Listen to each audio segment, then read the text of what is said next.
श्री स्वामी समर्थ, जय जय स्वामी समर्थ। कशा आहात सर्वजण? आशा व्यक्त करते स्वस्त असाल, मस्त असाल, स्वामींच्या सेवेमध्ये रममान असाल। तर बघा, मला खूप साऱ्या कमेंट येत होत्या की ताई विवाहासाठी व्हिडिओ बनव, म्हणजे बघा लग्न जमत नाही, खूप वय झालं आहे, लग्नांच्या बाबतीमध्ये अडथळे येतात, मनासारखं स्थळ येत नाही, मनासारखं घर मिळत नाही, किंवा मनासारखी मुलगी मिळत नाही, किंवा मनासारखा मुलगा मिळत नाही, किंवा मुलीकडच्याला जर ते स्थळ पसंत पडलं तर मुलाकडच्याला ते पसंत पडत नाही, मुलाकडच्याला जर ते स्थळ पसंत पडलं तर मुलीकडच्याला ते स्थळ पसंत पडत नाही। म्हणजे असं काही ना काहीतरी छोटं तर कारण लागतंच आणि चांगले विवाहाचे योग जुळून येत नाही, मनासारखं काहीच घडत नाही। अशा मला कमेंट येतात, तर त्यासाठी मी अनुभवसिद्ध असा खतरनाक जालिम असा उपाय मी तुम्हाला सांगणार आहे। तर बघा, आज आहे बैलपोळा आणि आज संपूर्ण तयारी झालेली आहे, सगळीकडे सजावट वगैरे केलेली आहे आणि आता एकच काम होणार आहे ते तुम्हाला दाखवते। हे बघा, आज अशा प्रकारे नुसते घुंगरच वाजणार आहेत, घुंगरांना आज थांबाही म्हणलं तर ते थांबणार नाहीत। त्यासाठी आपल्याला आजचा एक दिवस का असेना ॲडजस्ट करावंच लागणार आहे, कारण आज त्यांचा दिवस आहे, आपला नाही। चला आपण आपल्या विषयाकडे वळूयात। तर बघा, लग्नाच्या संबंधित असा खतरनाक आणि जालिम असा उपाय सांगणार आहे।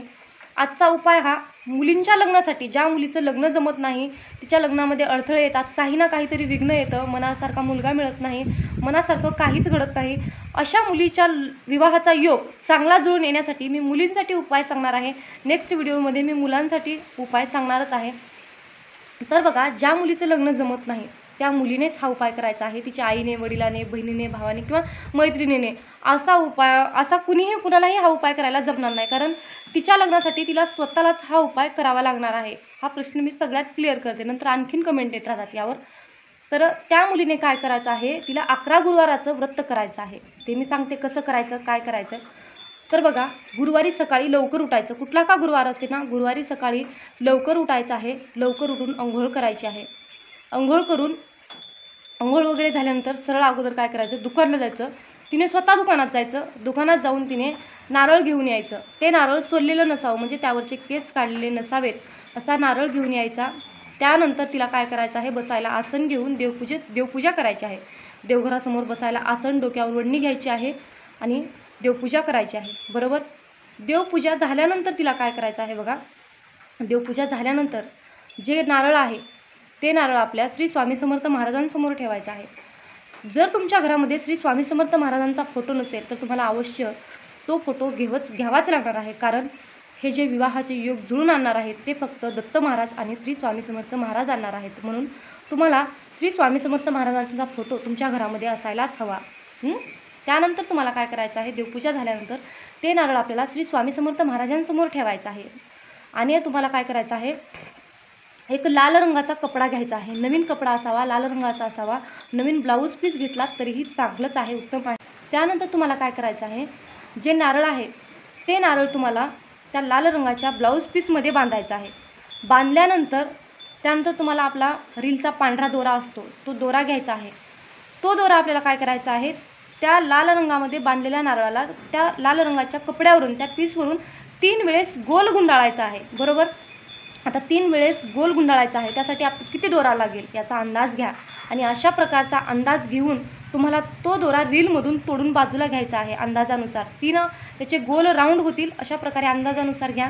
हातावर तो दोरा घ्या, त्यावर हळदी कुंकू अर्पण करा आणि त्याला दुसऱ्या हाताने रगडून तो दोरा, पांढरा दोरा अगदी कुंकाने आणि हळदीने रंगवा आणि त्यानंतर तो दोरा 3 राऊंड त्याचे पूर्ण होईपर्यंत गुंडाळा। परंतु शेवटी एक गोष्ट लक्षात ठेवा, तुम्हाला काय करायचं आहे, त्या दोऱ्याला गाठ बांधायची नाही, बरोबर, गाठ बांधायची नाही। तो दोरा, तो जो राऊंड केलेला जो नारळ आहे, तो दोरा आहे, तो राऊंड करून तो नारळ तसा श्री स्वामी समर्थ महाराजांसमोर ठेवायचा आहे। कधी गुरुवारी सकाळी पूजा झाल्यानंतर लगेच हा उपाय करायचा आहे। नारळ ठेवल्यानंतर आपल्याला काय करायचं आहे बघा, आपल्याला संकल्प करायचा आहे, श्री स्वामी समर्थ महाराजांसमोर आपल्याला संकल्प करायचा आहे। बघा काय म्हणायचं आहे, डोळे बंद करा आणि संकल्प करायचा आहे। संकल्प तुम्हाला जर माहीत नसेल तर मला कमेंट करून सांगा, मी नेक्स्ट व्हिडिओ पटकन तुम्हाला संकल्प कसा करायचा ते सांगते। माहीत नसेल तर सांगा, माहीत असेल तर चांगलंच आहे। तर संकल्प करण्यासाठी तुम्हाला काय करायचं आहे, देवघरासमोर बसून नारळ ठेवायचा, देवघरासमोर बसून काय करायचं, डोळे बंद करायचे। श्री स्वामी समर्थ महाराज, मी तुमचा साधा सेवेकरी आहे आज गुरुवार आहे, आजपासून मी तुमच्या 11 गुरुवाराचे व्रत पूर्ण करणार आहे. तर हे स्वामी माऊली, माझ्याकडून हे 11 गुरुवाराचं व्रत तुम्ही निर्विघ्नपणे पूर्ण करून घ्यावे, हीच तुमच्याकडून माझी इच्छा आहे. आणि तुमचं नाव सांगा, अद्याप गोत्र, तुमचं नाव सांगा. आणि मी माझा विवाहाचा चांगला योग जुळून येण्यासाठी, चांगलं स्थळ येण्यासाठी, चांगला मुलगा मिळण्यासाठी मी हे 11 गुरुवाराचे व्रत तुमचं करीत आहे. तर ही सेवा तुम्ही माझ्याकडून निर्विघ्नपणे करून घ्यावी. हे स्वामी माऊली, मी सेवा करत आहे, परंतु मी मात्र निमित्त मात्र आहे. म्हणून करता आणि करविता तुम्हीच आहात. तुम्हीच माझ्याकडून ही सेवा करून घ्यावी आणि माझ्या विवाहाचा चांगला योग लवकरात लवकर जुळवून आणावा, हीच मी तुमच्या चरणी प्रार्थना करते आणि इच्छा मागते. डोळे बंद करून हातामध्ये अशा प्रकारे तांदूळ घेऊन संकल्प, तुम्हाला माहीत असेल, हातामध्ये अशा प्रकारे तांदूळ घेऊन संकल्प सोडायचा आहे. आणि ते नारळ, संकल्प झाला त्यानंतर ते जे नारळ आहेत ते नारळ गुरुवारी दिवसभर आणि गुरुवारी रात्रभर देवासमोरच, म्हणजे स्वामी माऊलीसमोरच ठेवायचं आहे, बरोबर. त्यानंतर तुम्हाला काय करायचं आहे, दुसरा महत्त्वाचा नियम म्हणजे 11 गुरुवार करत असताना ज्या गुरुवारी तुम्हाला मासिक पाळी आली, मासिक पाळीचा तुमचा 3-4 दिवस असेल, जर गुरुवारी तुमचा मासिक विटाळाचा 4था दिवस असेल तर तुम्हाला तो गुरुवार सोडून द्यायचा आहे, बरोबर. आणि जर गुरुवारीच तुम्हाला मासिक धर्म आला तर तो सुद्धा गुरुवार तुम्हाला सोडायचा आहे. जर तुमचे 2 गुरुवार झाले, 3ऱ्या गुरुवारी तुम्हाला मासिक धर्म आला तर तुम्हाला तो गुरुवार सोडायचा आहे. आणि त्याच्यानंतरचा 3रा गुरुवार म्हणजे झालेले 2 आणि येणारा 3रा म्हणून तुम्हाला पकडायचा आहे. त्यानंतर तुम्हाला गुरुवारी फराळाला काय खायचं आहे, तर फराळाला तुम्हाला शक्यतो तुम्ही चहाच प्या आणि दुपारी गुरुवार सोडा. मिठाचं अन्न तुम्हाला ग्रहण करायचं नाही. ज्यावेळेस तुम्ही उपवास सोडता त्यावेळेस तुम्ही चपाती भाजी जे काही जेवायला बनवतात, तुम्ही जे खाणार आहात, ती मुलगी जे काही खाणार आहे उपवास सोडत असताना तोच नैवेद्य तुम्हाला स्वामी महाराजांना दाखवायचा आहे. आणि 5-10 मिनटं ते नैवेद्य स्वामींसमोर ठेवून तेच ताट उचलून त्या मुलीने स्वतः तो नैवेद्य खायचा आहे. त्याचबरोबर तुम्हाला गुरुवारी उपवासच तुम्हाला शक्य नसेल तर तुम्हाला फळाचा उपवास करायचा आहे, म्हणजे फराळ तुम्हाला फलाहारच घ्यायचा आहे. ही झाली महत्त्वाची माहिती. त्यानंतर तुम्हाला गुरुवारी संध्याकाळी एक उपाय करायचा आहे. गुरुवारी संध्याकाळी तुम्हाला काय करायचं आहे, जर तुमच्या तिथे कुठे औदुंबराचं झाड असेल, उंबराचं झाड असेल तर त्या झाडाला तुम्हाला काय करायचं आहे, गुरुवारी संध्याकाळी, प्रत्येक गुरुवारी ज्या गुरुवारी तुम्हाला व्रत आहे त्या गुरुवारी तुम्हाला संध्याकाळी जाऊन औदुंबराच्या झाडाला, उंबराच्या झाडाला तुम्हाला दिवा लावायचा आहे.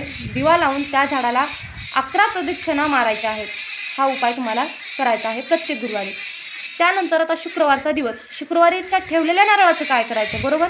तर ठेवलेले जे नारळ आहे, हा ठेवलेला जो नारळ आहे तो आपल्याला फक्त पहिल्या गुरुवारी हा उपाय करायचा आहे नारळाचा. पुन्हा ते नारळ उचलायचं आहे आणि आपल्या घरामध्ये उंच कुठेतरी, जिथे विठाळ, सुतक, मासिक धर्म आला तरी आपला हात तिथे पोहोचणार नाही अशा ठिकाणी तुम्हाला काय करायचं आहे, तो नारळ उंच वर बांधायचा आहे. आणि तो नारळ आपल्याला कधी काढायचा आहे, जर तुम्ही हा 11 गुरुवारचं व्रत झालं तर लवकरच तुमच्या विवाहाचा चांगला योग जुळून येतो म्हणल्यास येतो, नक्कीच येतो, फक्त विश्वास ठेवा. आणि तो नारळ वर बांधून ठेवायचा आहे. पहिल्या गुरुवारी हा उपाय झाला. दुसऱ्या गुरुवारपासून तुम्हाला फक्त उपवास करायचा आहे आणि उंबराच्या झाडाला संध्याकाळी दिवस मावळत असताना आपण ज्यावेळेस देवाला दिवा अगरबत्ती करतो त्यावेळेला जाऊन तुम्हाला औदुंबराच्या झाडाला दिवा लावून 11 प्रदक्षिणा मारायच्या आहेत. हा उपाय तुम्हाला करायचा आहे प्रत्येक गुरुवारी. फक्त पहिल्या गुरुवारी आपल्याला संकल्प करून नारळ देवासमोर बांधून ठेवून फक्त शुक्रवारच्या दिवशी तुम्हाला तो नारळ वर बांधायचा आहे. फक्त मुलींनीच हा उपाय करायचा आहे. ज्या मुलीच्या लग्नामध्ये अडथळे येत आहेत त्याच मुलींसाठी हा उपाय आहे. तिच्या आईने हा उपाय करू नये. हा उपाय कुणीही केला तरी त्याचा अनुभव तुम्हाला येणार नाही. म्हणून ज्या मुलीच्या लग्नात अडथळे येतात त्याच मुलीने हा उपाय करायचा आहे. झालेली सेवा मी माझ्या स्वामींचरणी रुजू करते आणि आजचा व्हिडिओ इथे सेंड करते. आणखीन काही प्रश्न पडत असतील तर मला कमेंट करून नक्की विचारा. मी त्या कमेंटचा तुम्हाला नक्कीच रिप्लाय देईन. पुन्हा भेटू नवीन अशाच एका व्हिडिओसोबत, माहितीसोबत. श्री स्वामी समर्थ. जय जय स्वामी समर्थ.